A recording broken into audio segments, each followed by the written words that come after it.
Hi welcome back to my channel. ఈ రోజు కథ నా ప్రాణమా 43వ భాగాన్ని వినేద్దాం. రాజ్ ఆఫీస్కి వెళ్ళిన తర్వాత ప్రియా సోనాకి కాల్ చేస్తుంది. ఒసే అడ్డగాడిద గౌడికేదే తిరణాల్లో తప్పిపోయిన ఫేసు నువ్వును చింపాంజీ మొహందన ఉన్నావా? ఏమైపోయావే దొంగ మొహందన? నిన్నట్టుండి కాల్ చేస్తుంటే కలిసి చావటం లేదు. పోనీ ఆ వాసుకి చేద్దామంటే వాడి ఫోనే స్విచ్ ఆఫ్. అసలు ఏమైపోయారు? కరోనా వచ్చి ఏ గ్రహానికో పోలేదు కదా?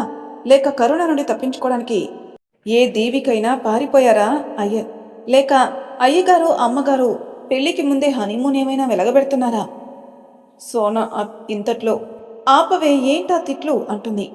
నేనాపనే, నిన్నటుండి ముఖ్యమైన పని కోసం ఫోన్ చేస్తుంటే ఒక్కరికి కూడా కలిసి చాడలేదు. నేను ఫుల్ ఫ్రస్ట్రేషన్లో ఉన్నాను అంది. అచ్చో, మా ప్రియకి మాపై కోపమే అంది సోనా. పో, నేను మాట్లాడను అంది. సరే తీరిగ్గా పోట్లాడుదులే గాని ఫోన్ ఎందుకు చేసావో చెప్పు అంది సోనా. నేను మాత్రం నీతో మాట్లాడలే కానీ నేను ఎందుకు చేశానో చెప్తానుండు. మాట్లాడకపోతే ఎలా చెప్తావే అంది సోనా. నోరు మూసుకొని విను అంతే అంది ప్రియ. అబ్బో చెప్పండి మిస్సెస్ మల్హోత్రా గారు అంది సోనా. ఓయ్ ఎక్కువ అవుతుంది నీకు ఈ మధ్యన. మీ అంత కాదులే, ముందు విషయం చెప్పు అంది ప్రియ. తనెందుకు ఫోన్ చేసిందో చెప్తుంది. అంతా విని అమ్మగారికి జ్ఞానోదయం చాలా తొందరగా అయిందనుకుంటా అంటుంది సోనా. ప్రియ చేస్తావా చెయ్యవా అంది. నీకోసం చేయక చస్తాన్నా. Good, keep it up, love you baby అంది ప్రియ. లవ్ యూ టూ అంటూ సోనా ఫోన్ పెట్టేసి నవ్వుకుంటూ ఉంటుంది. ఇంతలో వాసు వచ్చి ఎవరికి లవ్ యూ చెప్తున్నావు అన్నాడు. నా బాయ్ ఫ్రెండ్కి అంది. ఓహో అని వాట్ అన్నాడు. ఏమన్నావు? నువ్వు విన్నదే అంది సోనా. సరే అయితే నేనెందుకు అంటూ వెనుతిరుగుతాడు. వాసుకి ప్రియా ఫోన్ రా. ఒరే గాడిద ఎక్కడున్నావు? నిన్నటి నుండి ఏమైపోయావు? నీ ఫోన్ ఎక్కడ పెట్టి చచ్చావు? మీ కాబోయే ఆవిడతో రొమాన్స్ చేస్తూ ఉన్నావా ఏంటి? ప్రియా ఇన్ని రోజుల తర్వాత తనని తిట్టుతూ ఫోన్ చేస్తుంటే ఆ తిట్లు వింటూ వెండిపోయాడు వాసు. హలో ఉన్నావరా అంది ప్రియ. ఎన్ని రోజులైందే నువ్వు నన్ను తిట్టి అన్నాడు వాసు. ఏడ్చావలే కానీ ఆ పిచ్చి మొహం దానికి నేను ఒక అప్పాని అప్పచెప్పాను. అది ఏమాత్రం అటు ఇటు కాకుండా పర్ఫెక్ట్గా ఉండేలా చూసుకో. ఏమన్నా తేడా వచ్చిందో నీకు నా చేతిలో ఉంటుంది రోయ్. సర్లేవే నేను చూసుకుంటానులే అంటూ ఫోన్ పెట్టేసి సోనా వైపు తిరుగుతాడు వాసు. సోనా నవ్వుతూ ఏమంటుంది నా బాయ్ ఫ్రెండు? అంటే నువ్వు ఇందాక లవ్ యూ చెప్పింది ప్రియకా? లేకపోతే నిజంగానే నా బాయ్ ఫ్రెండ్కి అనుకున్నావా అంది. నిన్ను అంటూ సోనా వెనక పలిగెడతాడు. సోనా రూమ్ మొత్తం వాసుకి దొరకకుండా తిరుగుతూ ఉంటుంది. ఒసై బక్కదన ఆగవే. అమ్మా ఎంత ఉడికించావే, ఒక్క క్షణం నిజం అనుకున్నాను కదే అంటూ సోనాని పట్టుకొని తన చేయిని వెనక్కి మెలిపెడతాడు. సోనా ప్లీజ్ రా బండోడా వదలరా, సారీరా అంటూ ఉంటుంది. నన్ను బండోడంటావా? మరి నన్ను బక్కదానా అనలేదా నువ్వు? బక్కగా ఉంటే బక్కదానా అనకుండా ఏమంటారే? మరి నన్ను బండోడా అంటావా? అవును, సారీ అలా రా దారికి అంటూ సోనాని ముందు నుండి హక్ చేసుకుని లవ్ యూరా అంటూ సోనాని అల్లుకుపోతాడు. దాని హ్యాపీనెస్ని చూసి చాలా రోజులైంది, నాకు ఇవాళ పిచ్చ హ్యాపీగా ఉంది అంటూ సోనా బుగ్గను కొరుకుతాడు వాసు. ఆచ్ అంటూ వాసుని కొడుతుంది సోనా. రాజ్ ఆఫీస్ పనుల్లో బిజీగా ఉంటాడు. లంచ్ కూడా రాడు. రాజ్ రాలేదని ప్రియ కూడా లంచ్ చేయకుండా ఉండిపోతుంది. అలా సాయంత్రం అవుతుంది. ప్రియ సులోచనతో అత్తయ్య నేను ఇవాళ మా ఇంటికి వెళ్తాను. ఎందుకమ్మా అంది సులోచన. అత్తయ్య నిన్న అన్నయ్య వాళ్ళు వచ్చేటప్పుడు హడావిడిగా వచ్చేస్తారు. ఇల్లంతా ఎక్కడి వస్తువులు అక్కడే ఉన్నాయి. రేపు ఎలాగో అందరం వెళ్తున్నాం. వచ్చేసరికి ఇల్లు అలా ఉంటే ఎలా ఉంటుంది? అందుకే నేను వెళ్ళి సర్దేసి రేపు ఉదయమే వస్తాను అంది. సరే జాగ్రత్తగా వెళ్ళమ్మా అంది సులోచన. ప్రియ వాళ్ళ ఇంటికి వెళ్తుంది. స్పెషల్ ఫ్లైట్లో రామచంద్రపురంకి చేరుకున్న తర్వాత ఉత్సవాల పనులు చూడడానికి వెళ్తారు రాఘవ ఆదిత్యాలు. పనులు ముగించుకొని సాయంత్రం వేళకి ఇంటికి చేరుకుంటారు. ఇంటికి వచ్చిన ఆదిత్య ఫ్రెష్ కావడానికి రూమ్లోకి వెళ్తాడు. ఆదిత్యకి కాఫీ తీసుకుని వస్తుంది లావణ్య. ఆది ఫ్రెష్ అయి వచ్చేసరికి లావణ్య కాఫీ కప్తో రెడీగా ఉంటుంది. లావణ్య కాఫీ ఇస్తూ ఆదిత్యాన్ని చూస్తూ నాకేమీ కావాల్సిన మీరు తీరుస్తాను అన్నారు కదా? అవును, నాకు ఒకటి కావాలి, తీరుస్తారా? ఏం కావాలి? ఇప్పుడు కాదు, టైం వచ్చినప్పుడు చెప్పి తీసుకుంటాను. ఇప్పుడైతే నేనే మీకు ఇస్తాను అని ఆదిత్య దగ్గరికి వచ్చి ఆదిత్య బుగ్గపై గట్టిగా ముద్దు పెట్టి అక్కడి నుండి పరుగు అందుకుంటుంది. ఆదిత్య బొమ్మలా నిలబడిపోయి ఏం జరిగిందో ఒక క్షణం అర్థం కాకపోగా అర్థమైన మరుక్షణం లావణ్యాన్ని వెతుక్కుంటూ వెళ్తాడు. సంధ్యా సమయం కావడంతో ప్రియా వాళ్ళింటికి వెళ్ళి రాజ్ కోసం ఫుడ్ ప్రిపేర్ చేస్తూ ఉంటుంది. ప్రియకి సోనా కాల్ చేస్తుంది. హలో అంటుంది ప్రియ. ఓసై నువ్వు చెప్పిన పని అయిపోయిందే, వెళ్ళి చెక్ చేసుకో, నాకు అర్జెంట్ పని ఉంది అంది సోనా. అబ్బో, ఏంటో ఆ పని అంది ప్రియ. ఏం లేదే, ఇవాళ మమ్మీ వాళ్ళు పంతులు గారిని పిలిచారు మా పెళ్ళికి ముహూర్తం పెట్టించడానికి. ఆ పంతులు బిజీగా ఉండి ఉదయం వీలు కాగా ఇప్పుడొస్తున్నాడు అంది. వాసు వాళ్ళ ఫ్యామిలీ వస్తుంది, సో నేను వెళ్ళాలి. వెళ్ళకపోతే నీ ఫ్రెండ్ నన్ను వెతుక్కోలేక చస్తాడు అంటూ ఫోన్ పెట్టేస్తుంది.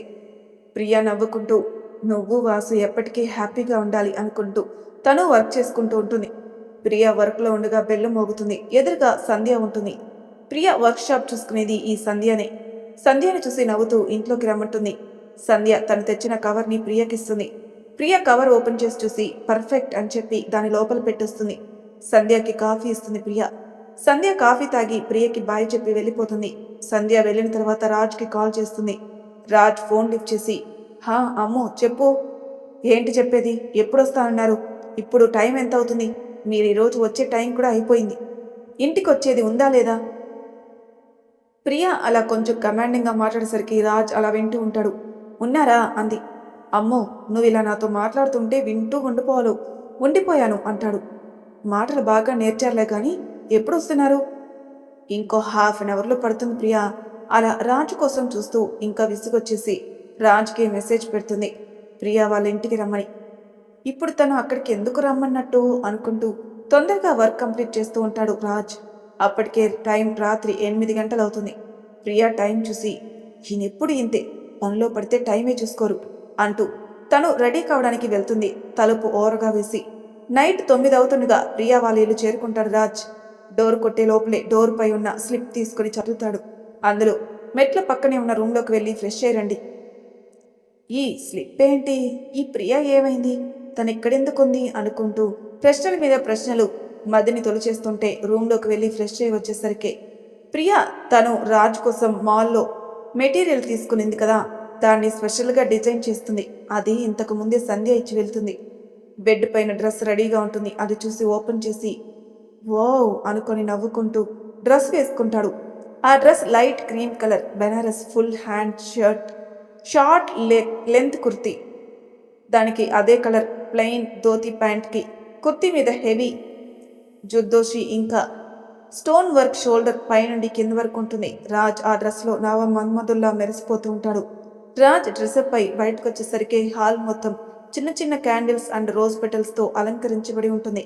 మధ్యలో హార్ట్ సింబల్ వేసి చుట్టూ క్యాండిల్స్ అమర్చబడి ఉంటుంది. అక్కడక్కడ రెడ్ బెలూన్స్ ఆ ప్లేస్కే వన్నె తెచ్చేలా ఉన్నాయి. రాజ్ అది చూసి మెస్మరైజ్ అవుతూ ముందుకు కదులుతాడు. కొంచెం ముందుకొచ్చిన తర్వాత ఇంకో స్లిప్ ఉంటుంది. దాంట్లో లేటుగా వచ్చిన శ్రీవారికి ఇది పనిష్మెంట్. నన్ను చూడాలంటే కొంచెం ఓపిక పట్టండి, అలాగే నడుస్తూ ఇంటి వెనకున్న గార్డెన్లోకి వెళ్ళండి అంటుంది. రాజ్ అది చూసి ప్రియా ఈ ఆటలు ఇంకా చాలు వచ్చేయమ్మో అంటూ గార్డెన్లోకి వెళ్తాడు. అది రాజ్ అది చూడంగానే అన్నీ బాగానే అరేంజ్ చేసింది రాక్షసి, పాపం నా కోసం చూసి చూసి కోపం వచ్చినట్టుంది అనుకుంటూ చూస్తూ ఉంటాడు. రాజ్ మనసులో ఒరే రాజుగా, నీకోసం నీ అమ్ము ఇన్ని చేస్తే కనీసం తను అక్కడక్కడ ఒక్క కోరిక కోరితే నువ్వేం చేసావు? నువ్వు తనతో ఉండమని ఫస్ట్ టైం అడిగింది, కానీ నువ్వేం చేసావు? ఆఫీస్కి వెళ్ళిపోయావు. వేద వడ్డీలు ఇవ్వాలే రావాలా? నా కర్మ కాకపోతే అంటూ చుట్టూ చూస్తూ ఉంటాడు. అక్కడ గార్డెన్లో బాదం చెట్టు, ఆ చెట్టుకి చిన్న చిన్న లైట్స్ పెట్టున్నాయి. ఆ లైట్స్ కూడా డిమ్గా ఉంటాయి. ఆ చెట్టు కిందే టేబుల్ పై అన్ని చక్కగా అమర్చబడిన డిషెస్.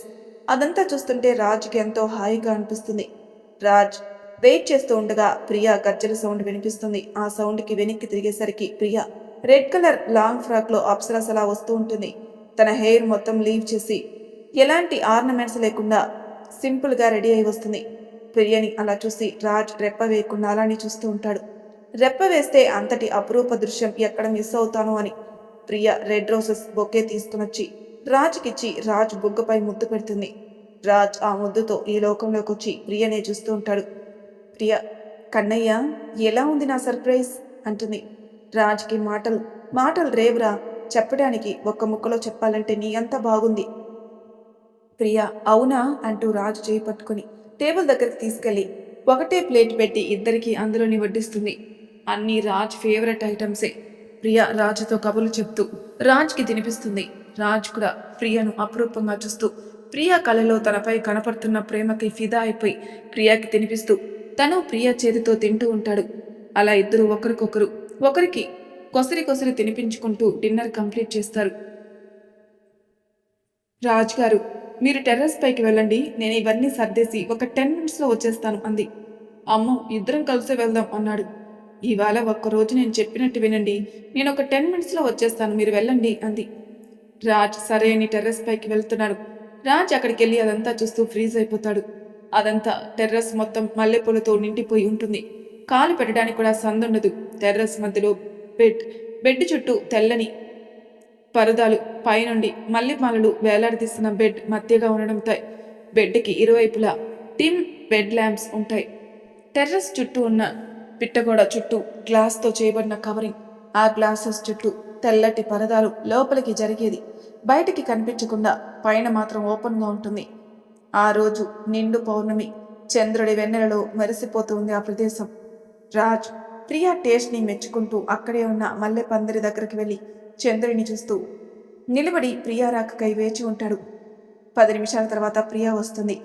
ప్రియా తెల్లని కంచిపట్టు చీరకి gold border with gold heavy work blouse వేసుకుని, తన కురులని చక్కగా జడ వేసుకుని, తల నిండా మల్లెపూలు పెట్టుకుని, తన అరవిరిసిన కనులకి చక్కగా కాటుక దిద్దుకొని, నడుముకి నాజూకైన వడ్డానాన్ని పెట్టుకుని, మెడలో లాంగ్ చేయి ముత్యాలది పెట్టుకుని, చెవులికి సొగసైన ముత్యపు జొంకాలు, వాటికి తగ్గ మాటీలు, బోసిపోయిన పాపిటిలో నేనున్నానని మెరిసే ముత్యాలు, స్టోన్స్ కలగలిపిన పాపిడి బిళ్ళ పెట్టుకుని తీర్చిదిద్దినట్టు అటువంటి విల్లులా ఉన్న కనుబొమ్మల మధ్యలో ఎర్రని రౌండ్ బొట్టు పెట్టుకుని సిగ్గుపడుతూ వస్తున్న అచ్చమైన తెలుగింటి ఆడపడుచులా ఉన్న ప్రియని చూస్తూ ఉండిపోతాడు. ప్రియ రాజ్ ఎక్కడా అంటూ చూస్తూ రాజ్ మల్లెపందిరి దగ్గర ఉండడంతో రాజ్ దగ్గరకు వచ్చి, ఏమైంది రాజ్ గారు, ఇక్కడెందుకున్నారు? రాజ్ మాట్లాడకపోయేసరికి, సారీ అండి, ఈ ప్లేస్ నాకు చాలా ఇంపార్టెంట్. నేను మా అమ్మ ఇక్కడే కబుర్లు చెప్పుకునే వాళ్ళం, ఆడుకునే వాళ్ళం, అమ్మతో సరదాగా ఉండేదాన్ని ఇక్కడ. మీతో గడిపే ఇంత మధురమైన సంతోషాన్ని, నాకు ఇష్టమైన ప్లేస్ అయితే ఓకే అని ఇక్కడ అరేంజ్ చేశాను, మీకు నచ్చకపోతే వదిలేయండి అని ప్రియా మాట కంప్లీట్ అయ్యేలోపే ప్రియను అమాంతం తన పైకి లాక్కొని తన పెదవులపై గట్టిగా ముద్దు పెట్టుకుంటాడు. అలా ఆ ముద్దులో ఒకరి సాన్నిహిత్యాన్ని ఒకరు ఆస్వాదిస్తూ అలానే ఉండిపోతారు. కాసేపటికి విడివడి, ప్రియా నీకు నచ్చిందా అని అడుగుతుంది. అమ్మో, నువ్వు బానే ఉన్నావా అన్నాడు రాజ్. హా, ఎందుకలా అడిగారు? నువ్వు ఇవాళ అంత కొత్తగా బిహేవ్ చేస్తున్నావు. నేను చెప్పానుగా రాజుగారు, నేను ఇవాళ చాలా సంతోషంగా ఉన్నాను. నేను నా ఫీలింగ్స్ ఎవరితో షేర్ చేసుకోను. అది ఎందుకంటే చిన్నప్పటి నుండి నేను పెరిగిన వాతావరణము ఒంటరితనం కూడా కావచ్చు, కానీ అమ్మ ఉన్నప్పుడు మాత్రం అమ్మే నా లోకం, అమ్మే నా ప్రపంచం. అలాంటి అమ్మ తర్వాత నన్ను అంతలా అర్థం చేసుకుని నా లైఫ్లోకి అమ్మగా నన్ను మీ హక్కుని చేర్చుకున్నారు. అలాంటి మీకు పుట్టినరోజు కానుకగా ఇవ్వడానికి నా దగ్గర ఏమీ లేదు, నేను తప్ప. అందుకే మీ బర్త్డే గిఫ్ట్గా నన్నే మీకు ఇస్తున్నాను అని రాజు చేయి పట్టుకొని అక్కడే గద్దెపై కూర్చోబెట్టి అక్కడే ఉన్న చిన్న ఫ్రిడ్జ్ నుండి హార్ట్ షేప్లో ఉన్న కేక్ తీసుకుని వచ్చి రాజ్ ముందు పెడుతుంది. దానిపై మై డియర్ లవ్ అని రాసి ఉంటుంది. రాజ్, అమ్ము పొద్దున్నే కట్ చేశానుగా, ఇదెందుకు అంటాడు. అది అందరి కోసం, ఇది మన కోసం అంటూ హ్యాపీ బర్త్డే రాజ్ గారు అంటూ విష్ చేస్తుంది. అప్పటి వరకు రాజ్కి విష్ చేయదు ప్రియా. మీకు ఇలా విష్ చేయాలని మార్నింగ్ నుండి మీకు విష్ చేయలేదు అంది. రాజ్ నవ్వుతూ ప్రియాని హక్ చేసుకుంటాడు. లవ్ యూ రా and thank you so much రా, నా లైఫ్లోకి వచ్చినందుకు ఐ ఆమ్ సో లక్కీరా అంటాడు. ప్రియా రాజ్ కేక్ కట్ చేయించి రాజ్కి పెడుతుంది. రాజ్ తింటూ ప్రియకి పెడతాడు. అలా కేక్ కటింగ్ అయిపోయిన తర్వాత ప్రియా రాజ్ అక్కడే కాసేపు మాట్లాడుకుంటూ ఉంటే గాలికి ప్రియా బయట ఎగురుతూ ఉంటుంది. అది చూసిన రాజ్ ప్రియని తన పైకి లాక్కుంటాడు. అనుకోకుండా జరిగిన దానికి ప్రియా షాక్ అయి వెంటనే నవ్వుతూ రాజ్ని అల్లుకుపోతుంది. రాజ్ ప్రియా పెదవులపై కిస్ చేసి తర్వాత మెడ మీద ముద్దు పెడతాడు. ఆ తర్వాత ఎద దగ్గరికి వచ్చేసరికి ఎదపై ముద్దు పెట్టుకోవడంతో స్థానభ్రంశం చెందిన పైటలో నుండి కనిపించిన దానికి రాజ్ ఆశ్చర్యపోతూ టక్కున లేచి ప్రియని కోపంగా చూస్తూ పక్కకెళ్ళి నిలబడతాడు. ప్రియ కళ్ళు మూసుకొని ఉంటుంది. రాజ్ నుండి ప్రతిచర్య రాకపోయేసరికి కళ్ళు తెరిచి చూసిన ప్రియకి రాజ్ పక్కన లేకపోవడం, ఎదురుగా ఎటో చూస్తూ నిల్చోడాన్ని చూసి రాజ్ దగ్గరకు వచ్చి భుజంపై చెయ్యి వేస్తుంది. రాజ్ కోపము ప్లస్ బాధతో చూస్తూ ఉంటాడు. ఏమైంది రాజు గారు? రాజ్ ప్రియా ఎదపై చెయ్యి వేసి ఏంటిది అంటూ తన పైటిని కొంచెం పక్కకు తిప్పంటాడు. అది అది మీ పేరే శ్రీవారు? అదే, అక్కడెందుకు వేయించుకున్నావు? అది ఎంత సెన్సిటివ్ ప్లేస్, ఎంత బాధగా ఉంటుందో తెలుసా? అంత నొప్పిని ఎలా భరించావు? అసలు ఎందుకు వేయించుకున్నావు? నేను సిమ్లా వెళ్ళాను కదా మిమ్మల్ని వదిలేసి, అప్పుడు మిమ్మల్ని వదిలి అక్కడ ఉండలేక ఆ బాధను ఎలా తట్టుకోవాలో తెలియక మీరు నాలోనే ఉంటే అని తలపుకు నేనే మీ పేరుని వేయించుకున్నాను. కొంచెం నొప్పి పెట్టినా మీ నుండి దూరమైన బాధ ముందు అది చిన్నదే అయింది అంటుంది. ఇంత పిచ్చి ఏంటే నీకు నేనంటే అన్నాడు రాజ్. ఏం చేయను, ఈ జన్మకి ఇంతే, భరించండి తప్పదు అంటూ నవ్వేస్తుంది ప్రియ. రాజ్ ప్రియ ఎదపై తన పేరు తన అదరాలతో చుమ్మించి ప్రియను అలా తన 2 చేతులతో ఎత్తుకొని వచ్చి బెడ్ పైన పడుకోబెట్టి తన చేయిని మెల్లగా ప్రియా నడుంపై వేసి ప్రెస్ చేస్తాడు. మెల్లగా ప్రియా నడుం వద్ద ఉన్న చీరని పక్కకి అని తన నాభి వద్ద గట్టిగా చుమ్మించేసరికి ప్రియా ఒంట్లో నరాలన్నీ జివ్వుమంటాయి. అలా రాజ్ పక్కనే ఉన్న రెడ్ రోజ్తో ప్రియాని ఆపాద మస్తకం తడుముతూ ప్రియని ఆక్రమించేస్తాడు. ఇద్దరిలో కలుగుతున్న ఆ కొత్త అనిర్వచనీయమైన అనుభూతిని ఆస్వాదిస్తూ బరువెక్కిన కనురెప్పలు ఒకరినొకరు చూసుకోలేక అవి వాలిపోగా తమకంతో కొట్టుకునే ఆ ఇరు తనువులలో రేకే అగ్నిజ్వాలలు ఉప్పినై దహించుతుంటే ఉచ్ఛ్వాస నిశ్వాసలు వేగం కాగా తన ఒంట్లో నరాలన్నీ వాటిని ఉత్తేజపరుచుకుని తమ యథ సవ్వడిని పెంచేస్తుంటే యథ సవ్వడిని నియంత్రించడానికి వారి బుద్ధి వారిస్తుంటే వాటి మనసులు ఉప్పొంగే లావాలై ఇరు తనువులు కలిసే వేళ వలువలు తమకి పని ఎలా అని అవి స్థానభ్రంశం చెందగా వివస్తులుగా మారిన ఇరు తనువులు చేసే యుద్ధాన్ని చూడలేక నెలరాజే సిగ్గుతో మబ్బుల మాటన దాగిపోగా ఆ రతి మన్మధులే దిగి వచ్చారా అన్నట్టు సాగే ఆ ఆటలో గెలుపు ఓటములు ఇరువరిని వరించగా ఇరు తనువులు ఏకమై ఒక ఆత్మగా నిలిచిన క్షణం సేద తీరే ఆ ఇరువురి తనువులు ఒకరి బాహుల్లో ఒకరు అలాగే నిద్రపోతారు. ఇద్దరి మధ్యన ఉన్న దూరాన్ని శాశ్వతంగా చెరిపేసి జన్మ జన్మలకి విడదీయని బంధాన్ని ఏర్పరచుకుంటారు. ఇక కట్ చేస్తే లావణ్య కోసం వెతుకుతూ వచ్చిన ఆదిత్యకి లావణ్య మహాలక్ష్మి గారి పాదాలకి నూనె రాస్తూ మర్దన చేస్తూ ఉంటుంది. ఒకవైపు రాధిక మల్లెపూలు మాల కడుతూ ముచ్చట్లు చెప్తూ ఉంటుంది. ఆదిత్యకి లావణ్య కావాలని అక్కడుందని హాల్లోకొచ్చి అమ్మా కాఫీ అంటాడు. ఇప్పుడే కదరా తాగావు అంటుంది రాధిక. అమ్మ తలనొప్పుగా ఉంది. మహాలక్ష్మి అమ్మ లావణ్య వాడికి తలనొప్పి అంట చూడు అంటుంది. సరే అని లావణ్య చేతులు కడగడానికి పెరట్లో బావి దగ్గరికి వెళ్తుంది. లావణ్య వెనకాలే ఆది కూడా వెళ్తాడు. లావణ్య తన కొంగుని బొడ్లో తోపుకొని వంకుని తన చేతుల్ని కడుగుతూ ఉంటుంది. ఆ సీన్ని చూసిన లావణ్య దగ్గరకొచ్చి లావణ్య నడుంపై చెయ్యి వేస్తాడు. లావణ్య ఉలిక్కిపడి లేచి అరవబోతుంది. లావణ్య నోటికి తన చెయ్యిని అడ్డుపెట్టి అరవకే నేనే అంటూ లావణ్యకి దగ్గరగా వచ్చి లావణ్య నడుంపై తన 2 చేతులు వేసి తనని ఎత్తి బావి కట్టుపై కూర్చోబెడతాడు. ఏంటే నువ్వు చేసిన పని అంటూ లావణ్య కళ్ళలో కళ్ళు పెట్టి చూస్తూ అంటాడు ఆది. ఏమీ లేదు అని అతి కష్టం మీద కొలు కడుక్కుని పలుకుతూ ఉంటుంది లావణ్య. ఆది చేతులు తన నడుంపై పట్టు బిగించడంతో తమకంతో తన 2 కళ్ళు మూసేస్తుంది. నిన్నే అడిగేది ఏం చేశావు అన్నాడు ఆది. లావణ్య కళ్ళు తెరిచి చూసి సోప్ ఉన్న తన చేతులతో ఆది మొహం మీద రాసి ఆదిని నెట్టేసి లోపలికి పరుగు పెడుతుంది. ఆది రాక్షసి అంటూ లావణ్య వెనకాల పడతాడు. అలా ఇద్దరు పెరడు మొత్తం ఒకరి వెనకాల ఒకరు తిరుగుతూ ఏదో తట్టుకుని ఇద్దరు ఒకరి మీద ఒకరు పడతారు. మరి తర్వాయి భాగంలో ఏం జరుగుతుంది నెక్స్ట్ ఎపిసోడ్లో తెలుసుకుందాం. అంతవరకు నా ఛానల్ సబ్స్క్రైబ్ చేయని వాళ్ళు ప్లీజ్ సబ్స్క్రైబ్ చేసుకోండి, లైక్ చేసి షేర్ చేయండి, మీ అభిప్రాయం నాకు కామెంట్ రూపంలో తెలియజేయండి. Thank you for listening.